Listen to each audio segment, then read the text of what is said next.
Introducing my new a third portfolio. I've come to the conclusion this is how I want my portfolio to be. We'll dive into this here today, right now.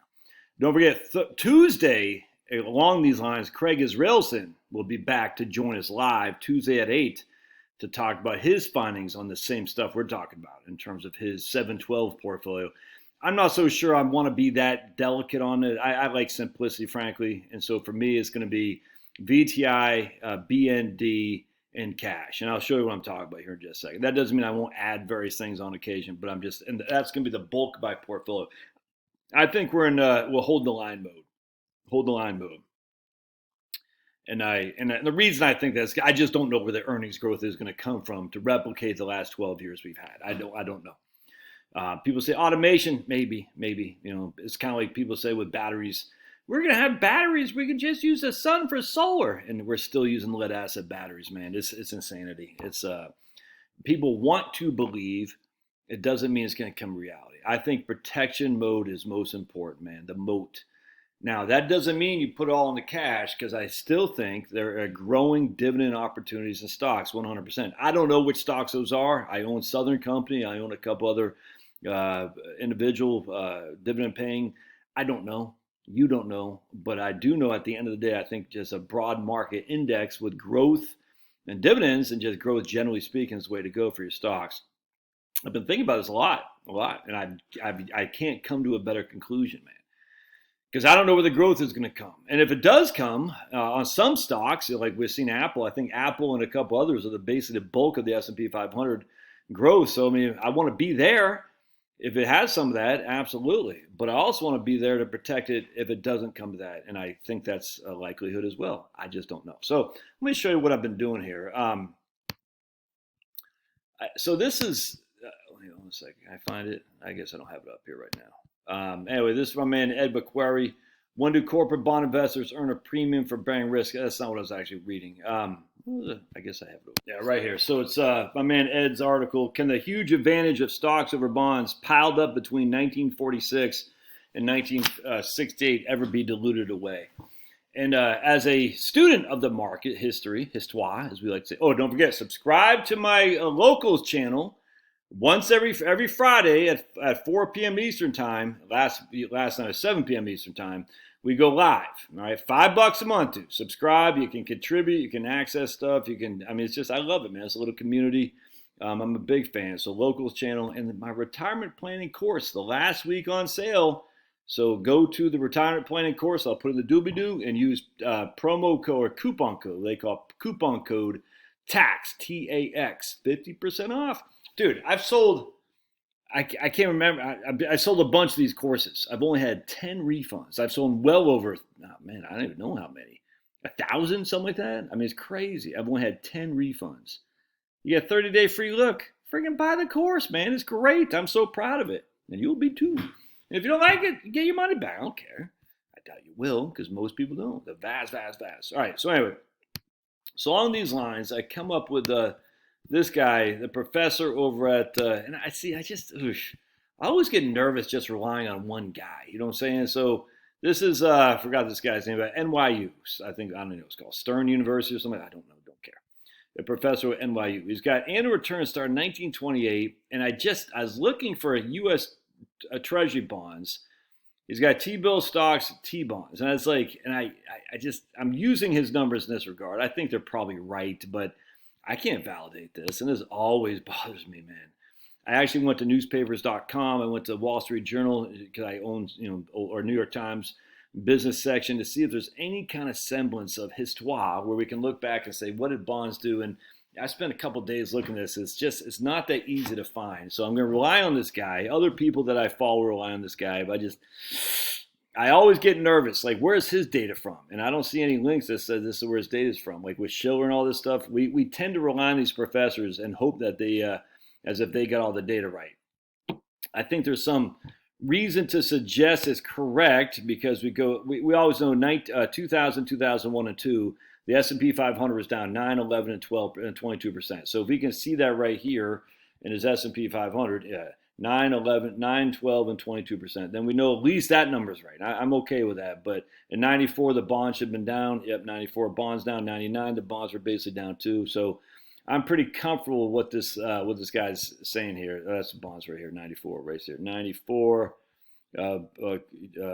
right there, 99, right there. Yeah, so bonds, yeah, right down. So 94, 99. So I'm giving it the benefit of the doubt, which makes me very, very cautious. Not that it would change my perspective at all. I just I don't trust any of these guys. There's no other way around that. And none of these guys anymore. I don't trust. And you shouldn't either. You should always validate.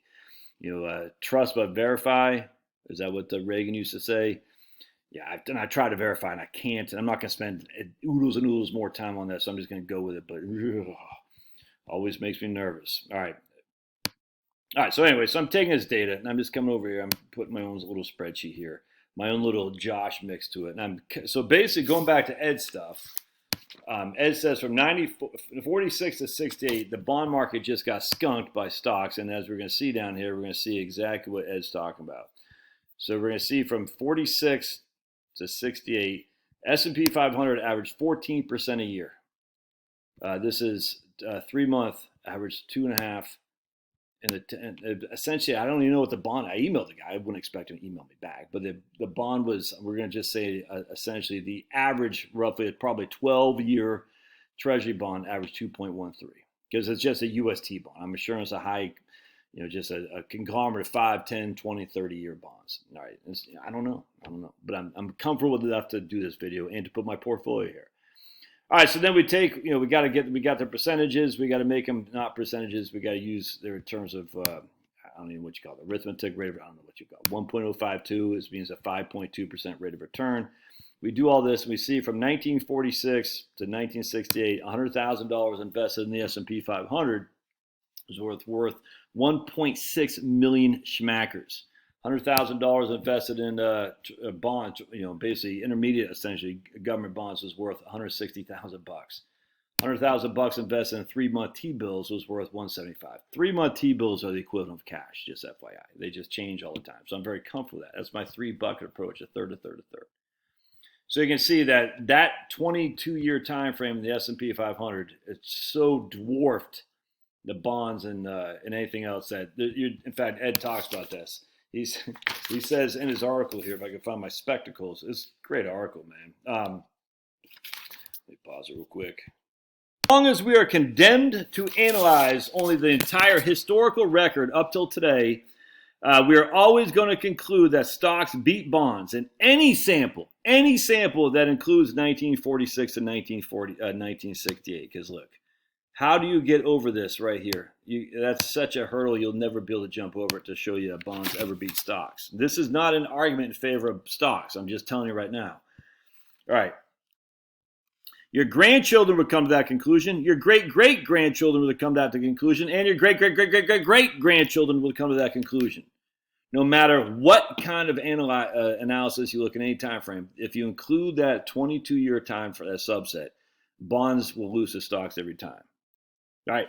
But mathematically, if we only use this entire sample, the current conclusion can never change. It doesn't matter if a more fine-grained analysis will reveal that every century or so, stocks enjoy 1 or 2 decades of outperformance, even if 90% of the time they perform the exact same thing. Because that 22-year time frame was so superior for stocks, you will never have a time where stocks don't beat bonds.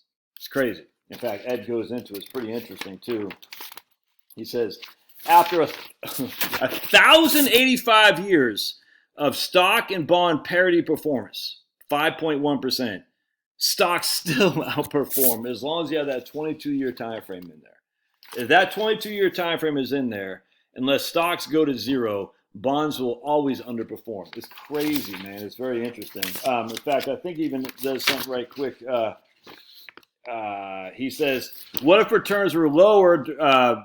It's just, I'm not kidding. It doesn't matter. It's nuts. This article is fantastic. This is what I wanted to point out. Does a century of modest stock underperformance suffice to dilute away the outlier? So now stocks underperform bonds, in this case by 1% a year on average. Nope. 2 centuries? Not even 2 centuries. In fact, even if stocks underperform bonds by 1% a year, it'd take 220 years to reach where bonds outperform stocks because of 1946 and 1968 time frame. That's almost 3 centuries. Face it, stock advantage from 1946 to 1968 is never going to fade out of the data. And as long as we must look at only the entire sample, it will always be true that stocks have outperformed bonds, even if no period like that time ever exists again. All right, I hope that makes sense. So what we're doing here is this, okay, so we're going to separate out. We're going to separate out what happened from 1969 to 1982. Now, a lot of people recognize that time frame as a high inflation, high raising interest rates, whatnot. So right now we got, if we had $100,000 in the S&P 500, is worth $246,000. This is not net of inflation. This is just real returns, or nominal returns, I should say. $100,000 in 1969 is worth $246 in the S&P 500. In 1982, $100,000 in the Treasury bills is worth $275 in 1982. $100,000 in the basically 10-year T-bonds, Treasury bonds are worth $224. All right, so that's pretty close to parity. All right, so then we're going to say, well, what about 82 to 2011? That's the boom years for bonds.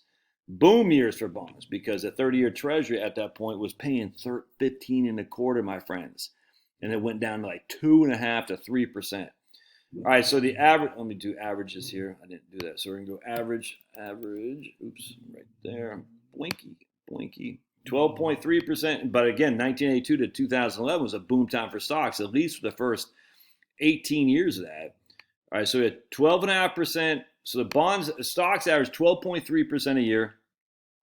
Long-term bonds average basically, was that say 9.66, and Treasury bills averaged 4.62. All right, so what was the end result? In stocks, if $100,000 invested in 1982 was worth $2.2 million at the end of 1980 and 2011. Cash was worth $383,000. Long bonds was worth 1.3. Interesting, is it not? Yes, it is. Yes, it is. So that's very, very interesting. And I did not do, because we don't actually need to look at the Great Depression era, and we can come over here and we'll just show you, because he has it. He says from 1928, and we'll do until 1940. We'll just say. Stocks. How much has he got in there? $100 $100 invested in stocks from 1928 to 1940 was worth $107. $100 invested in Treasury cash was worth $117. $100 invested in long-term bonds is worth $154. You see what I'm saying? So in these 4 different quadrants, we have the Great Depression, we have the boom post-war, we have the high inflation, and then we have the boom. Reagan, Clinton, whatnot. You see what I'm saying? We had bonds beating, stocks beating, parity, and then stocks beating with a lot more volatility. Because if we look at the volatility of these time frames right here, we're going to come down to 1982 right there. Yeah, so let's go down to right here. We're going to look at standard deviations now. And we'll type in blink. Let me pause it real quick. So from 1982 to 2011, the S&P 500 standard deviation was 17%. The cash was basically nothing, 2.8, and then bonds was high at 10.54. But to get that increased standard deviation, you netted about another $1 million. That's a lot of money. Don't get me wrong. But if you timed it wrong, i.e., 2000 or 2008, you got skunked, dude. There's no 2 ways around that. And so while you got a higher ending value in 2011. With stocks, you took much higher standard deviations. And again, standard deviation is just a measure of downside. I mean, it's not truly a measure of downside risk, but that's what we use. We say, look, 3 standard deviations would be 51%. So in any given year, you could be down, well, we know what you could be down, 37% in 2008. That makes sense to me. So you're like, dude, were you able to go to sleep at night down 37%, given that you had higher rates of return? The answer is probably not. Many of us didn't, especially who just retired. So for me, because I'm in a not defensive posture would be going all CDs. I don't want to do that. I'm 52, so I'm not a spring chicken, but I still got many years ahead. I no longer buy the idea of stocks for the long run. I don't, because this article right here, it just shows you, it's kind of like if, they got these charts that say if you miss the top 10 days of the market over the last 20 years, you basically had bond-like returns. The same kind of thing here. If you missed the top 22 years of the history of the U.S. stock market, you missed the stock-like returns. Let me rephrase that. If you missed the top 10 days of the S&P 500, your S&P 500 still had all the volatility of stocks, but it had given you like a similar return to bonds. I hope that makes sense. The whole point is time in the market, not timing of the market. And I agree with that, what I'm saying. Here, we're saying if you miss the top 22 years of the market, basically since the dawn of U.S. stock market history, bonds and stocks are pretty close to even Steven. Not quite. Stocks have outperformed a little bit because the massive amounts of volatility. That's just a fact. And again, I like growing dividends, so I'm not going to shy away from growing dividends. But I think for me, I'm like, man, maybe cash will be the thing that rises up over the next 20 years. I don't know. All I know is I'm 52. I can't afford to have a market a la 1928 to 1940, and you can't either, my friends. In fact, it's not just 1928 to 1940. I think a lot of people forget we were in a war here. It's literally from 1941. We were in a war, and that war we didn't know it was going to win right here. And that had ration cards. It had government taking over. I mean, it's a complete fascist state. You see what I'm saying? We had no clue how that was going to shake out. It turns out we won. Did we really win, though? Did we really?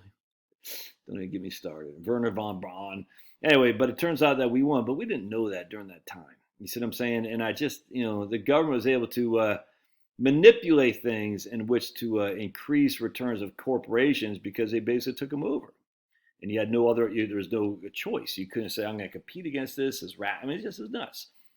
So when that was done, though, we were the only game in town, the Marshall Plan and whatnot. We took charge of the world, man. And I don't think we're going to be able to, I think those days are long gone, man. I mean, look at what's happening. All these other countries say, I don't mean the U.S. is dead. We're not on our backs. It just means our level of influence is going to be greatly diminished, which means it's going to be hard to see the rates of return from these post-war years that we, right here, look at that. I mean, look at that, dude. Crazy. We're not going to see that. That doesn't mean bonds are the reprieve, doesn't mean cash is the reprieve, but I want to catch growth in stocks when it happens, but I also want to be protected in cash when it happens. Now I'm getting rewarded 5%. And I still think bonds have more upside than stocks over the next year to two. I just do. I absolutely could be wrong, and if I'm wrong, I'll still take a 3.5 to 4% rate of return on government bonds. That doesn't bother me. I'll take that. Anyway, we'll see. That's my thoughts. Don't forget to come on Tuesday night, 8 p.m. See my man Craig Israelson. I think you get a lot of that. All right, see you. Love to hear your thoughts.